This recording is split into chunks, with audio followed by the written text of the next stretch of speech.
mwalimu wa Chuo Kikuu cha Dar es Salaam. Kwa hiyo anapopata changamoto haogopi kusema hadharani. Kwa hiyo hongereni sana kwa kumshughulikia mwaka jana, lakini kwenye kushughulikiwa kule amejifunza kwamba mwaka huu ataongeza spidi zaidi, si ndio? Profesa Kitila oye! Asante sana. Mheshimiwa Waziri Mkuu, sasa kwa ridhaa yako naomba nimuinue Waziri wa Mambo ya Ndani, ndugu yangu Patrobas Katambi.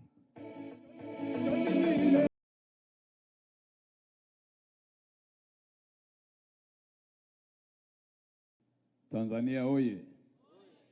Ubungo oye! Mheshimiwa Waziri Mkuu Dr. Mwigulu Lameck Nchemba, Waziri Mkuu wa Jamhuri ya Muungano wa Tanzania, Mheshimiwa Profesa Palamagamba Kabudi, Waziri Mteule, Waziri wa Nchi, Ofisi ya Waziri Mkuu, Sera, Bunge na Uratibu, Mheshimiwa Kitila Mkumbo Profesa, Mbunge wa Jimbo la Ubungo na Waziri wa Nchi, Ofisi ya Rais, Mipango na Uwekezaji, Mheshimiwa viongozi wote mlioambatana hapa na Mheshimiwa Waziri Mkuu, akiwepo mwenyeji wetu mkuu wa mkoa wa Dar es Salaam ambaye anaongoza pia shughuli hii, kaka yangu Albert Charamila, Mheshimiwa mkuu wa wilaya, katibu mkuu ofisi ya waziri mkuu na itifaki yote ya kamati ya ulinzi na usalama. Mheshimiwa Waziri Mkuu, yangu machache maneno. La kwanza, nianze kwa pongezi na shukrani. Nikushukuru sana wewe Mheshimiwa Waziri Mkuu kwa kazi nzuri na kubwa ambazo umeendelea kuzifanya kwa ajili ya maendeleo ya nchi yetu, ukiwa ndio kiongozi mkuu na mtendaji wa shughuli za serikali, ukimsaidia Daktari Samia Suluhu Hassan, Rais wa Jamhuri ya Muungano wa Tanzania na Amiri Jeshi Mkuu.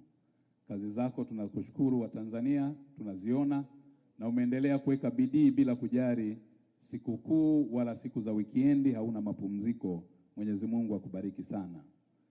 Lakini pia Mheshimiwa Waziri Mkuu, niwapongeze viongozi wengine kwa kuona uzito huu wa kuja kuungana nawe kwa kulipa kipaumbele janga hili ambalo limetokea.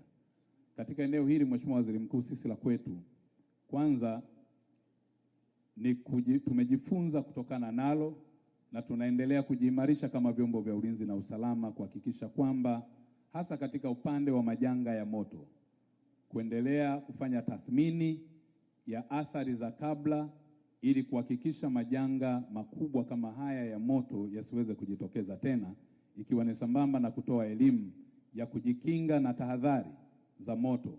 Mheshimiwa Waziri Mkuu, maeneo mengi ya kwetu kama ya masoko, lilitokea pale soko la Kariakoo ambalo Mheshimiwa Rais alilijenga vizuri sana na lilichagiza hata jitihada ya Mheshimiwa Rais kuweza kuleta vifaa vya kisasa vya uzimaji wa moto. Tulipata magari zaidi ya 140, lakini pia tulipata vifaa vya kisasa vya uzimaji wa moto, ikiwa ni pamoja na kuboresha mafunzo na kuweza kuhakikisha kwamba katika kila maeneo tunaweka vituo vya kuzimia moto kwa ukaribu.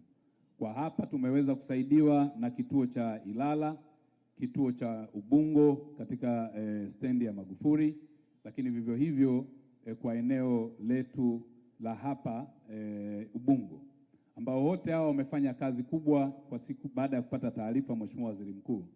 Na niwaombe na kuwasihi wananchi, taarifa tuzitoe mapema, tusidharau aina ya moto. Ni vizuri tukatoa taarifa, kwa sababu kwa taarifa zilizopo Mheshimiwa Waziri Mkuu, ni baada ya karibia saa moja ndio taarifa ikaweza kufika katika Jeshi la Zimamoto na Uokoaji. Hata hivyo walijitahidi sana kuweza kufanya kazi hii, na ndio maana tumeweza kuokoa shedi hizo 6 Mheshimiwa Waziri Mkuu, pamoja na mabanda zaidi ya 280 ambayo yameokolewa. Na kazi ya kwanza kubwa walioifanya ni kutengeneza fire breakage ili kuweza kuhakikisha kwamba moto hauhamii kwenye eneo jingine na kuanza kudhibiti ule ambao tayari umekwisha kuleta madhara. Lakini Mheshimiwa Waziri Mkuu, katika eneo hilo tutaendelea kutoa elimu kwenye masoko na maeneo yote ya wananchi, ikiwa ni pamoja na kujidhatiti sisi kama Jeshi la Zimamoto na Uokoaji. Na hivyo nitumie fursa hii pia kuwapongeza, kwa sababu pamoja na madhara lakini yangekuwa makubwa zaidi kama wasingefanya kazi hii kwa ufanisi na kwa weledi mkubwa. Hivyo nipongeze sana Jeshi la Zimamoto na Uokoaji. Mheshimiwa Waziri Mkuu, hatua ya pili ni hili swala la nyeti lililozungumzwa kupotea. Mheshimiwa Waziri Mkuu, taarifa hii ilitolewa mkoa wa Songwe na mkoa wa Mbeya ambako kuna vifo takriban vya watu 4 walipoteza maisha kwa hicho kilichodhaniwa kuwa na ukweli kwamba mtu akishikwa bega nyeti zake zinapotea. Mheshimiwa Waziri Mkuu, jambo hili tulilifanyia uchunguzi wa kina kupitia Jeshi la Polisi na IGP alifanya kazi hiyo mara moja nilivyowasiliana naye, na hatimaye baada ya kufanya uchunguzi, kila aliyepewa shutuma ya kwamba au aliyeshutumu kwamba nyeti zake zimepotea, Jeshi la Polisi lilifika pale na kuwachukua hao wahusika au wahanga na kuwapeleka kwenye vyumba maalum kufanya ukaguzi. Walivyofanya uchunguzi na ukaguzi kwa macho ya nyama na kitaalamu, walibaini nyeti hizo zipo, na hivyo ni uzushi na ni uongo ambao umepelekea kupoteza maisha ya watu.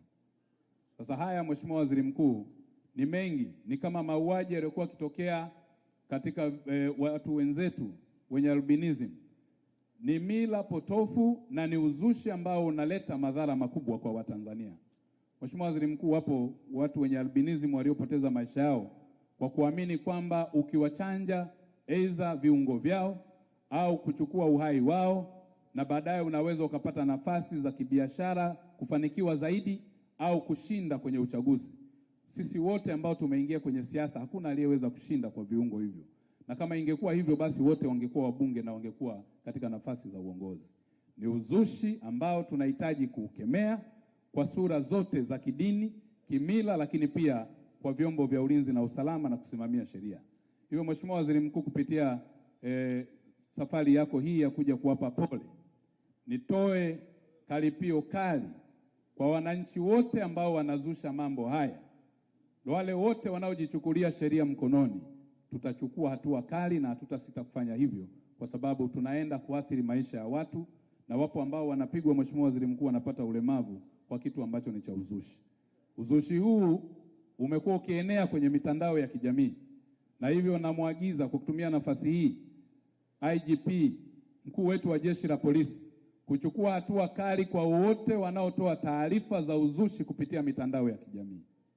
Iwe taarifa za uzushi kuhusu viongozi, iwe taarifa za uzushi kuhusu taarifa za kiuchumi, iwe taarifa za uzushi zisizotafitiwa na zinazopelekea kuvunja amani yetu, kuondoa ushirikiano wetu, usalama wetu na mshikamano wa Watanzania.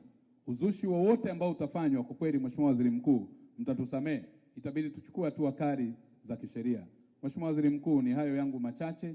Nikushukuru sana kwa fursa hii, na nizidi sasa kuchukua hatua nyingine nadhani ya kumkaribisha ambaye anaongoza ratiba ili tuweze kuendelea. Mheshimiwa Waziri Mkuu, nikushukuru sana na nazidi kuwapa pole ndugu zangu ambao mmeathirika, na serikali iko tayari kuweza kuchukua hatua za msingi kabisa za kupunguza madhira ambayo yametokea kama alivyosema Mheshimiwa Mkuu wa Wilaya. Mheshimiwa Waziri Mkuu, asante sana.